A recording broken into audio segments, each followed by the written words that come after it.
দাদা এটা কি নুরেন গুড়ের কেক? হ্যাঁ, এটা নলেন গুড়ের কেক। দাম কত? এটা মাত্র 300 টাকা। এত বেশি দাম?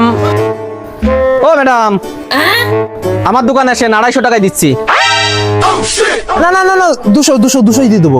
ম্যাডাম, আপনি আমার কাছ থেকে নিয়ে আমি 150 টাকায় দেবো। আর 100 টাকায় দিয়ে দেবো, 100 টাকায়। ঠিক আছে ম্যাডাম, আপনি ওনার কাছ থেকে নিয়ে নিন, আমি আর কম নিতে পারবো না। और अभी तो रुको, क्लाइमैक्स अभी बाकी है। দিন ম্যাডাম, তাহলে 100 টাকায় দিন। টাকা তো আমার দাদার কাছে, আমি আমার দাদাকে ডাক দিচ্ছি। হ্যাঁ, ডাকুন। দাদা শোন, 100 টাকার দিয়ে তো। হ্যাঁ না, 100 টাকা। চল। चूतिया बनाया तुमको।